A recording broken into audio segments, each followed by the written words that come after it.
Dear friends, welcome to Know Thyself YouTube Channel. Good morning. Hope you're all staying safe and keeping well. I sincerely thank all of you who have subscribed to this channel and follow the channel.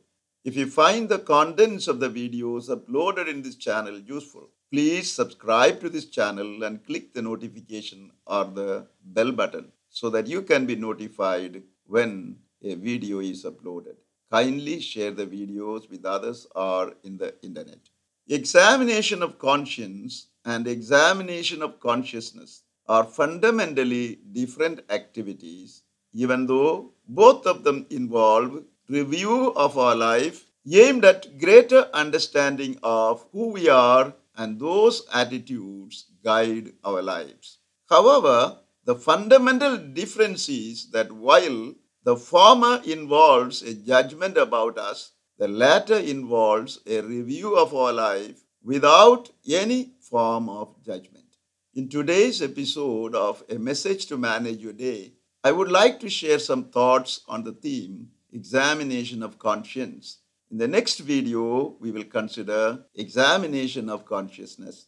Bishop Robert South was an English clergyman who was known for his combative preaching and Latin poetry. He believed that one should live his life with a clear conscience and should not allow his conscience to be taken over by guilt feeling.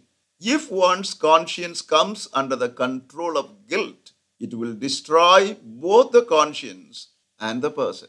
Speaking about the danger of a guilty conscience, he says, guilt upon conscience is like rust upon iron. Both defiles and consumes it, gnawing and creeping into it, as that does, which at last eats out the very substance of the metal.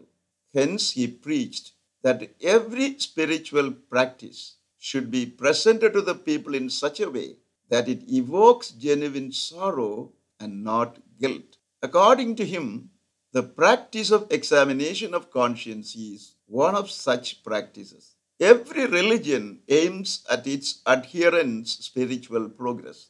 Genuine spiritual progress is not possible without the aspirant reviewing their spiritual journey periodically so as to become aware of their shortcomings and failures, omissions and commissions. Hence, every religious tradition prescribes one or the other form of examination of conscience as a guide to review the life of its adherents.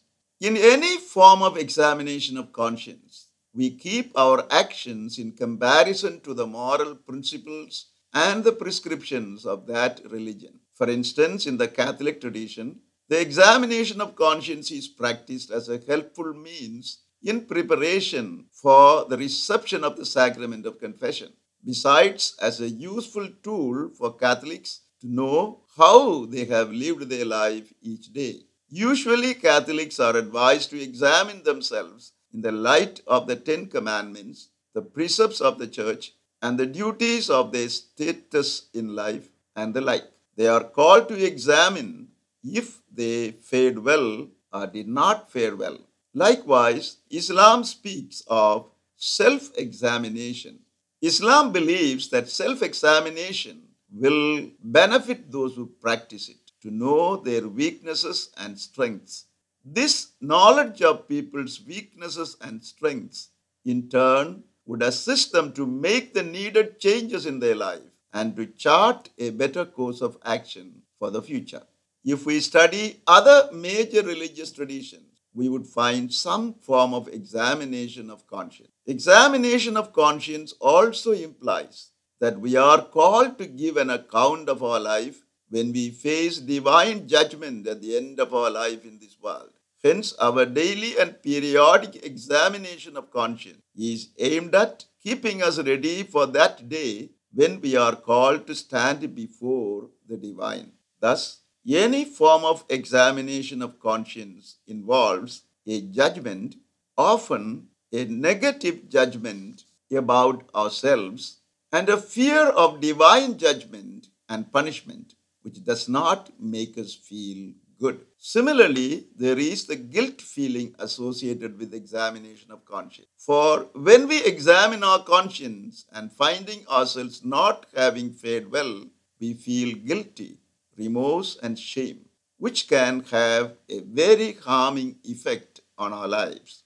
Therefore, examination of conscience, as proposed by various religions and as practiced by people in their real life situations, helps them with a deeper self knowledge and a possible better course of action.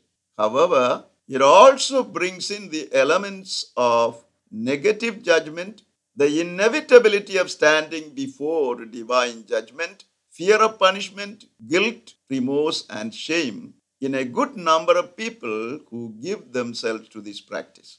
Therefore, this practice does not often bring the good intended by the spiritual practice on its practices, as there is the danger of people getting into guilt trip. This is what Bishop Robert South was referring to in his comment about the way a spiritual practice must be done.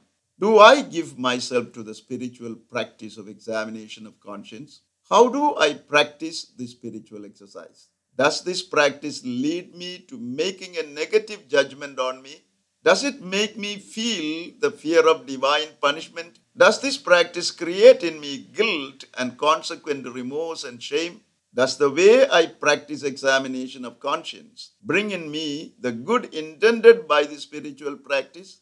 Dear friends, Jessica Ortner says, guilt does not change the past. Guilt does not make the future better. Guilt does not help ourselves and others. Guilt does not fix problems.